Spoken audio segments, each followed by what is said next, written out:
नमस्कार मित्रांनो, आनंदी मालिकेच्या आजच्या जबरदस्त भागामध्ये आपल्याला असं पाहायला मिळतंय की शेवटी आनंदीने आता खोलीमध्ये डांबून ठेवलेल्या मुलांना बाहेर काढलेलं असतं. तर विद्याधर जो इकडे हवेत उडत असतो त्याचा माज आनंदीने एका झटक्यात उतरवलेला असतो. हेच आपल्याला याच्या भागात पाहायचंय. तर आता सुरुवातीला आपण मालिकेमध्ये पाहतोय विद्याधर आणि समिधा हे दोघेही जण त्याच्या खोलीमध्ये बोलत असतात. विद्याधर म्हणत असतो, होळी रे होळी, युगंधरच्या घशात डांबराची बंदुकीची गोळी, असं म्हणून आता तो मुद्दामच आनंद व्यक्त करत असतो. तेवढ्यातच समिधा म्हणत असते, अरे तू आत्ता एवढा हवेत उडू नकोस, तुला कळतंय का तू आत्ता काय माती खाल्लीस तर. तेव्हा तो म्हणत असतो, काय आणि कसली माती मी खाल्ली. तेव्हा समिधा म्हणत असते, आता मला एक गोष्ट सांग, आत्ता जरी मुलांनी युगंधरचा आणि आनंदीचा रागराग करायला सुरुवात केली असली किंवा आणखी काही गोष्टी जरी झाल्या असल्या, त्या मुलांनी स्वतःला इथे खोलीमध्ये जरी बंद करून ठेवलं असलं तरीसुद्धा तुझ्या एक गोष्ट लक्षात येते का, आनंदी मात्र संधीचा फायदा घेईल आणि संधीचा फायदा घेतल्यानंतर आनंदी नक्कीच मुलांना सत्य परिस्थिती सांगेल. कशा पद्धतीने तुमचा काका इथे माझ्यावर अन्याय अत्याचार करत होता आणि त्याचबरोबर मला इकडे तो माझ्या आयुष्याचं वाटोळं करायला निघालेला होता. त्यावेळेला मात्र इथे युगंधरने अचानकच येऊन तुमच्या काकांपासून मला वाचवलं आणि त्यानंतर त्याने माझ्यासोबत लग्न केलं आहे. ह्या जर गोष्टी तिने इथे मुलांना सांगितल्या तर मग काय करायचं आहे, बोल ना. आणि परिस्थिती कोणती होती, कशामुळे लग्न केलं हे जर सांगितलं तर. तेव्हा विद्याधरला झटकाच लागतो. विद्याधर म्हणत असतो, अरे अरे अरे अरे, ही गोष्ट तर मी कशी काय निसटली माझ्या हातातून. मला तर समजेच ना की मला नेमकं काय झालं आणि त्याचबरोबर ही गोष्ट माझ्या हातातून कशी निसटली मला समजलंच नाही. बरं झालं समिधा, तू मला ही गोष्ट इथे लक्षात आणून दिलीस. तेव्हा ती म्हणत असते, हो तू अगदी बरोबर बोलतेस, पण अजिबात आता इकडे काळजी करू नकोस. मी आलेली आहे ना. मग मी आलेली असल्या कारणाने काही जरी झालं ना तरीसुद्धा एका गोष्टीचा व्यवस्थित विचार करायचा की आता इकडे पुढचा डाव आणि सगळं काही इथे मीच खेळणार आहे, काळजी करायची काहीच गरज नाही, असं स्पष्टपणे आता इकडे ती बोलत असते. त्यावेळेला विद्याधर म्हणत असतो, पण काय करणार आहेस ते तरी सांग. तेव्हा समिधाची बहीण म्हणत असते, ते तर आता तू माझ्यावर सोडून दे, तुला काळजी करण्याची काहीच गरज नाही. आता मी बघते कशा पद्धतीने इथे पुढचा डाव खेळायचा आणि काय करायचं तर. तेव्हा विद्याधर म्हणत असतो, ठीक आहे, आता मात्र आपणच इथे दोघांनी एकत्र येतच इथे आनंदीला घराच्या बाहेर काढायचं, समजलं. तर दुसऱ्या बाजूला आपण पाहतो की युगंधर हा जुन्या आठवणीमध्ये आठवत बसलेला असतो आणि जेव्हा जुन्या आठवणीमध्ये आठवत बसलेला असतो नेमकं त्याच वेळेला आता त्याच्या हातातून कशा पद्धतीने मुलांनी इथे चित्र काढून घेतली, त्याचबरोबर जे काही फोटो होते, आठवणी होत्या, त्या सगळ्या फोटो आणि आठवणी त्यांनी समिधाच्या काढून घेतल्या. ह्या सगळ्या गोष्टी आता इकडे त्याला आठवू लागलेल्या असतात आणि ह्या सर्व गोष्टी आठवल्यानंतर आता मात्र इकडे कशा पद्धतीने आनंदीने सुद्धा मुलांना एक संधी दिली होती, त्याचबरोबर युगंधरने सुद्धा कशा पद्धतीने इकडे मुलांना संधी दिली होती, ह्या एक ना अनेक गोष्टी आता इकडे त्याला आठवू लागलेल्या असतात. तेव्हा कशा पद्धतीने मुलं इकडे युगंधरवरून बाबा म्हणायला लागले हे सुद्धा आता युगंधरला आठवू लागलेलं असतं. त्याचबरोबर आयुष्यात त्याचं महत्त्व किती आहे ह्यासुद्धा गोष्टी मुलांना इथे आठवू लागलेल्या असतात आणि त्यानंतर मात्र आता युगंधर इमोशनल झालेला असतो. हे सगळं काही आता इकडे त्याला आठवू लागलेलं असतं आणि त्याच आठवणीमध्ये मुलांनी जरी समिधाचा फोटो त्याच्यापासून दूर केलेला असला तरीसुद्धा इथे समिधा माझ्या ध्यानात, मनात आणि सतत इथे माझ्या हृदयात कोरली गेली आहे, ही गोष्ट आता तो इकडे चित्रावर उतरू लागलेला असतो. कशा पद्धतीने दिलेलं सरप्राईज म्हणजेच फॅमिली ट्री जाळून टाकले आणि त्यानंतर युगंधर निंबाळकर तुम्ही आमच्या नजरेतून कायमचे उतरला आहात, ही सुद्धा गोष्ट कशा पद्धतीने सांगितली, हे सगळं काही आता इकडे आठवू लागलेलं असतं. त्याचसोबत एवढंच नाही तर आता मात्र युगंधरने शेवटी जे काही समिधाचं चित्र आहे ते खूपच सुंदर अशा पद्धतीने इथे रेखाटलेलं असतं आणि ज्या समिधाची प्रतिमा, जी समिधा त्याच्या मनामध्ये आहे त्याच समिधाला बरोबर युगंधरने आता त्या चित्रा थ्रू इथे उतरवलेलं असतं आणि म्हणत असतो, समिधा तुला सांगू का, बरं झालं पोरांनी ना माझ्यापासून तुझ्या जो काही फोटो आठवणी होत्या ना ते दूर घेऊन गेले. समिधा मला कोणालाही एक गोष्ट सांगायची गरज नाही की तू आणि मी काय आहोत. तू माझा श्वास आहेस, त्याचबरोबर तू माझ्या ध्यानामनात आहेस आणि त्याचबरोबर तू माझी पहिली आणि शेवटची पत्नी आहेस. मी आनंदीसोबत कोणत्या परिस्थितीत लग्न केलं, नेमकं काय झालं, ह्या गोष्टी मला मुलांना किंवा इतर कोणालाही सांगायची काहीच गरज नाही. तसंही पाहायला गेलं तर बरं झालं की इथे मुलांसमोर ह्या सगळ्या गोष्टी अशा पद्धतीने आल्या. त्यामुळे तुला सांगू का, इथे माझं तुझ्यावर असलेलं प्रेम आणि ह्या सर्व गोष्टी इथे कमीत कमी दिसून तरी यायला लागलेल्या आहेत. असं युगंधर आता त्या फोटोकडे, काढलेल्या चित्राकडे पाहून बोलू लागलेला असतो. दुसरीकडे आनंदी हॉलमध्ये चालत असते आणि तिलासुद्धा सेम त्याच गोष्टी आठवत असतात. कशा पद्धतीने मुलांनी इकडे युगंधरवर आरोप केले, त्याचबरोबर तुम्ही आमचा बाप नाही आणि समिधाचे सुद्धा फोटो त्यांच्या खोलीमधून काढून घेतले. ह्या एक नाही तर अनेक गोष्टी आता इकडे आठवू लागलेल्या असतात आणि ह्या सर्व गोष्टी आठवल्यानंतर आता मात्र आनंदीला चक्कर येऊ लागते. ह्या सगळ्या गोष्टींचा ट्रेस आता इकडे आलेला असतो आणि ह्या सगळ्या गोष्टींचा ट्रेस आल्यानंतर इथे मात्र आनंदी विचार करत असते की इथे हे सगळं काही काय होऊन बसलेलं आहे आणि त्याचबरोबर इथे मात्र आनंदीला चक्कर येत असते.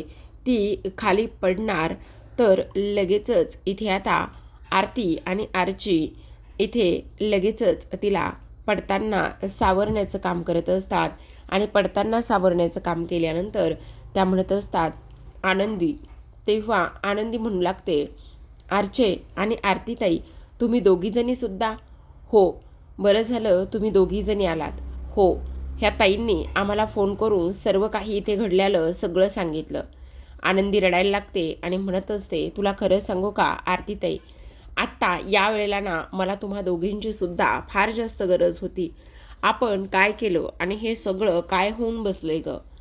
माझ्या अशा एका वागण्यामुळे, माझ्या अशा एका ह्या केलेल्या गोष्टीमुळे आता इथे मालक साहेबांपासून त्यांची मुलं पुन्हा दूर गेलीत. त्याचबरोबर हे घर पूर्णतः तुटलं आहे आरतीताई. काय करायचं मला कळत नाही. मी पूर्ण खचून गेले ग आरतीताई. काय करू सांग ना. तेव्हा आरती आनंदीला म्हणत असते, आनंदी तू वेडी आहेस का? आणि तू अशी खचून जाशील असं कधी होईल का? तेव्हा आर्ची म्हणत असते, अगं दिदे, तुला ज्या डोळ्यांनी दिसत नसताना सुद्धा तू अख्खं जग बघण्याची हिंमत दाखवू शकतेस आणि समोर तुझा जर एखादा आंधळा उभा असेल तर त्यालासुद्धा तू डोळ्यांनी दाखवू शकतेस, तुला डोळे नसताना सुद्धा. तर ती मुलगी इथे आयुष्यामध्ये हरणार कशी? अजिबातच नाही. तेव्हा आरती म्हणत असते, आपण आबाजादवांच्या नाती आहोत. मग आबाजादवांच्या नाती जर एकत्र आल्या तर किती कमाल होईल. ही गोष्ट तुला आम्ही नव्याने सांगायला हवी का? बोल ना. अजिबात खचून जायचं नाही. आम्ही दोघीजणी कायम तुझ्यासोबत असणार आहोत. असं म्हणून 1, 2, 3, 4 आबा जाधवांच्या नाती हुशार असं म्हणून आता त्या आनंदीला पाठिंबा देत असतात, सपोर्ट करत असतात. तेव्हा मात्र आनंदी म्हणत असते, मी तुम्हाला एक गोष्ट सांगू का? आत्ता ना माझ्याकडे एक भन्नाट अशी आयडिया आहे. कारण मुलांनी ना इथे स्वतःला कालपासून खोलीमध्ये बंद करून ठेवलं आहे. मुलं अजून तरी बाहेर यायला तयारच नाही आहेत. काय करावं ना ही गोष्ट मला समजत नाही आहे. तेव्हा मुली म्हणत असतात, आता आम्ही आलेलो आहोत ना, त्यामुळे तुला काळजी करण्याची काहीच गरज नाही आहे. आता सगळं काही व्यवस्थित होणार आहे. आम्ही आलेलो आहोत म्हटल्यावर. असं म्हणून आता आनंदी म्हणत असते, ठीक आहे, आता आपल्याला मुलांना बाहेर काढायचं आहे. मग आर्ची म्हणत असते, माझ्याकडे ना एक भन्नाट अशी आयडिया आहे, ती वापरून बघायची का? असं म्हटल्याबरोबर ती म्हणत असते, ठीक आहे, मी तुम्हाला फोन करेल तेव्हा तुम्ही या. दुसरीकडे आनंदी आता मावशींचे आभार मानत असते आणि म्हणत असते, खरं तर आज तुम्ही माझ्यासाठी ज्या काही गोष्टी केल्यात ना, त्या गोष्टीमुळे मात्र मला प्रचंड आनंद झाला आहे. खरंच ही गोष्ट माझ्यासाठी कोणीही केली नसती. आज तुम्ही माझ्या दोन्ही बहिणींना इथे बोलवून खरंच मला ना इथे खूप आधार दिला आहे. अहो आनंदीताई, असं काय करताय? तुमच्यासाठी एवढं नाही करायचं तर मग कोणासाठी करायचं? आता आनंदी त्या दोघी निघून गेल्यानंतर इथे समिधाच्या फोटोजवळ येऊन उभी राहते आणि समिधाच्या फोटोजवळ येऊन उभी राहिल्यानंतर समिधाकडे ती प्रार्थना करू लागलेली असते. तेव्हा समिधाला म्हणत असते, समिधाताई, तुम्हाला माहिती ना माझं मन किती स्वच्छ आहे म्हणून. हे बघा, मालक साहेबांनी माझ्यासोबत कोणत्या परिस्थितीत लग्न केलं आहे, काय झालेलं आहे, ह्या सगळ्या गोष्टी तुम्हाला माहिती आहेत ना. आणि मला पूर्ण खात्री आहे मुलांनासुद्धा ह्या गोष्टी आणि हे सगळं काही लवकरात लवकरच समजेल आणि मुलंसुद्धा मला नक्कीच माफ करतील, ही गोष्ट मात्र मला पूर्णतः माहिती आहे, असं आनंदी बोलत असते. आणि काही जरी झालं तरीसुद्धा मुलांना आणि मालक साहेबांना पुन्हा एकदा मी एकत्र आणल्याशिवाय राहणार नाही, असं स्पष्ट शब्दामध्ये आनंदी बोलत असते. तेव्हा विद्याधर तिथे येतो. आता विद्याधर तिथे आल्यानंतर तो लगेचच म्हणत असतो, आनंदी, अगं एवढा विश्वास असणं बरा नाही आहे. माणसाने विश्वास असावा पण एवढा नसावा. तुला काय वाटतं, तू जे काही करशील ते होणार आहे? अजिबातच तसं होणार नाही आहे. कारण तुला माहिती नाही आहे की आता मुलांच्या नजरेतून तू किती उतरली आहेस. आणि हा विद्याधर आहे ना, तुमची विस्कटलेली घडी एकत्र न बसू देण्यासाठी हा विद्याधर कायम इथेच असणार आहे. तेव्हा मात्र आनंदी म्हणत असते, विद्याधर सर, तुम्हाला कळत नाही आहे. आज तुम्हाला असं वाटतंय तुम्ही जिंकला आहात आणि त्याचबरोबर आमच्या लग्नाचं सत्य तुम्ही समोर आणलं आहे. तर असं अजिबातच नाही.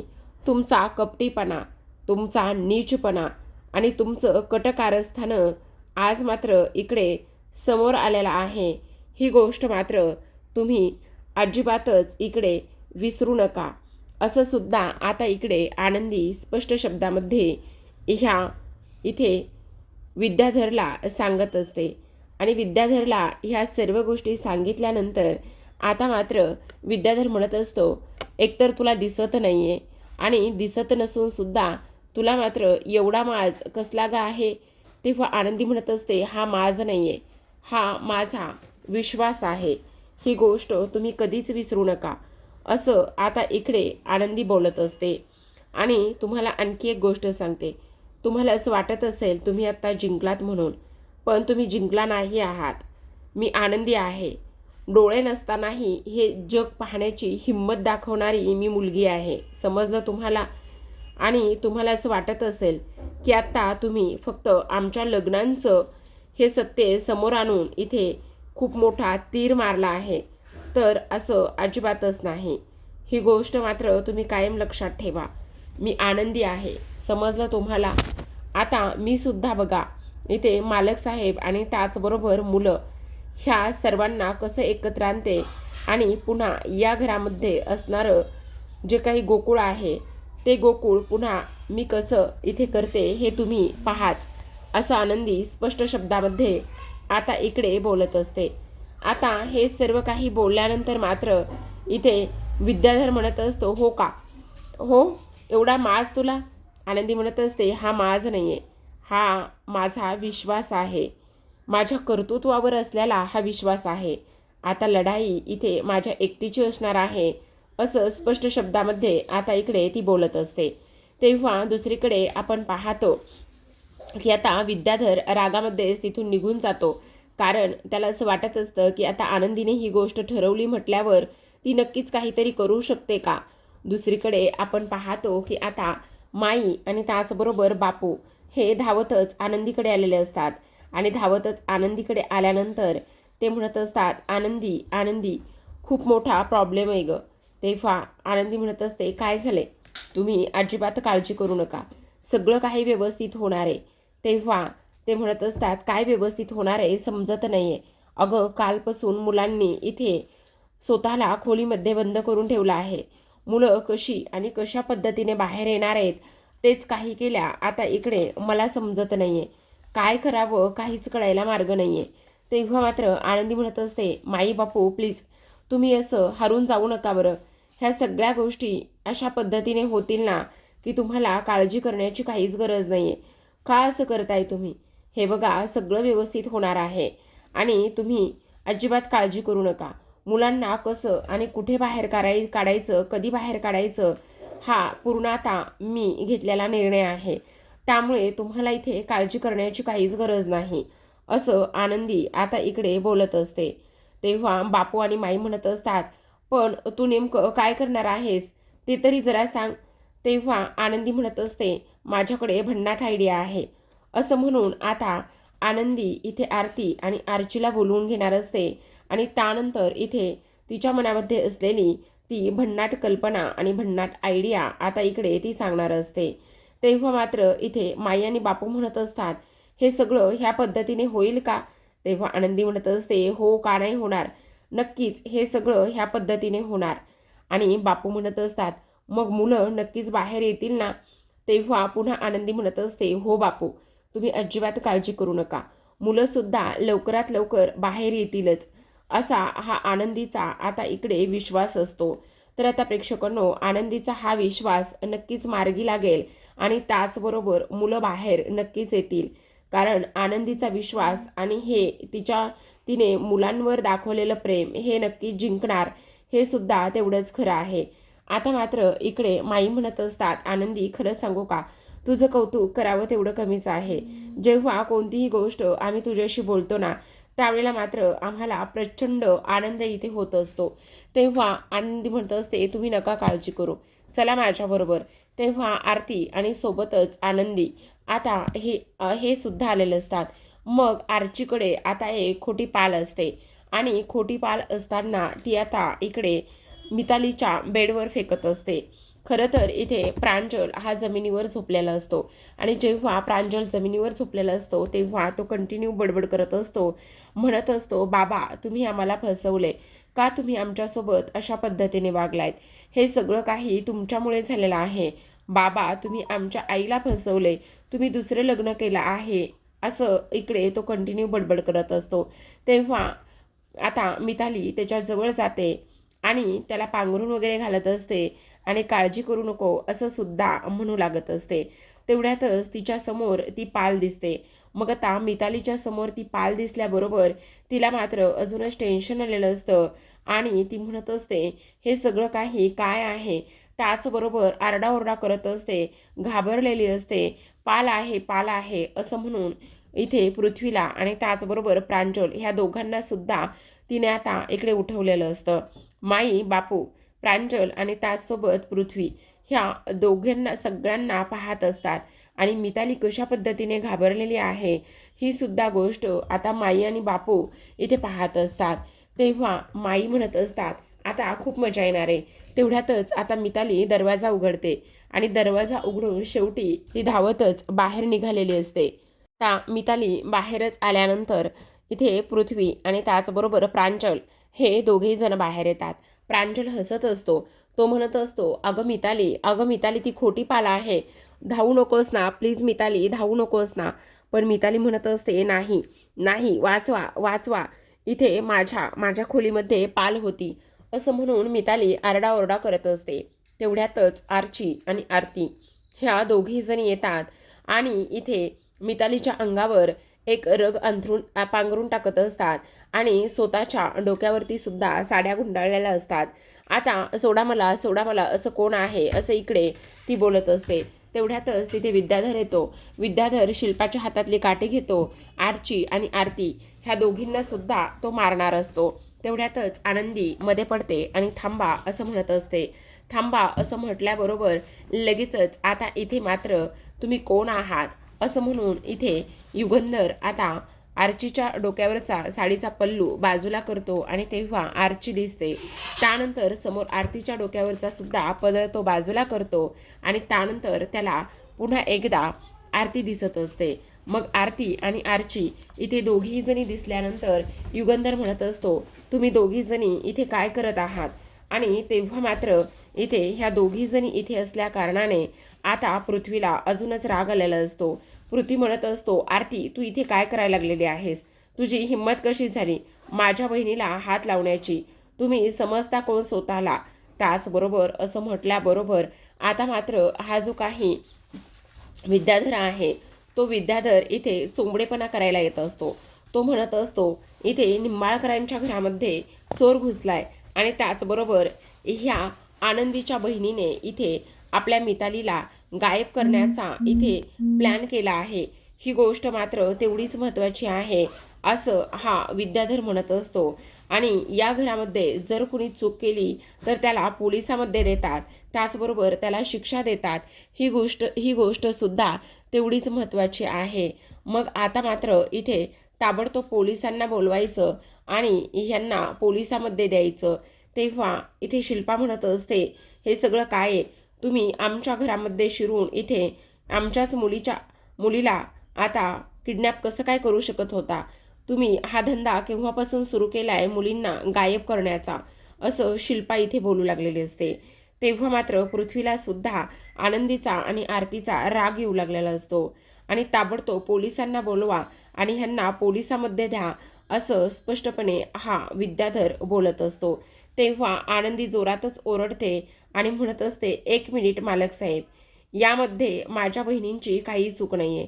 तुम्ही माझ्या बहिणींवरती अशा पद्धतीचे आरोप नाही करू शकत आहे. त्यामध्ये त्यांची काही चूक नाही आहे असं आनंदी स्पष्टपणे बोलत असते. यांची काही चूक नाही म्हणजे मला तर काही समजत नाही असं आता इकडे सगळेजण म्हणत असतात.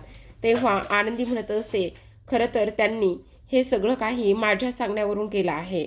यामध्ये तुम्ही माझ्या बहिणीला दोष देऊ नका आणि त्याचबरोबर त्यांच्याबद्दल हे असलं काहीही बोलू नका.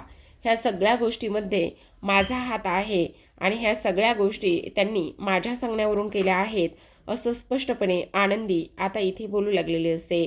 आता तेव्हा सर्वजण आनंदीकडे संशयिक नजरेने पाहतात की इथे अशा पद्धतीचं हे कृत्य आनंदीने पुन्हा का आणि कशामुळे केलेलं असेल हा प्रश्न आता इकडे त्यांना पडलेला असतो.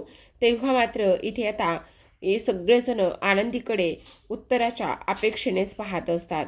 तर आता प्रेक्षकांनो, आजच्या भागामध्ये एवढंच. उद्याचा भाग पाहायचा असेल तर नक्की चॅनलला सबस्क्राईब करा. उद्याच्या भागामध्ये आपल्याला असं पाहायला मिळतंय की आता इथे कालचाच प्रोमो पुढे आहे. कारण पृथ्वी हा म्हणत असतो, तुम्ही असं म्हणताय की तुमच्या सोबत इथे एक खूप मोठा गोंधळ झाला आणि तुम्ही मनात नसतानाही आनंदीसोबत लग्न केलं. तेव्हा तुमची मजबुरी होती म्हणून तुम्ही आनंदीबरोबर लग्न केलं असं तुमचं म्हणणं आहे. तर मग आता ह्या जबरदस्तीच्या नात्यामध्ये तुम्हाला राहण्याची काहीच गरज नाही.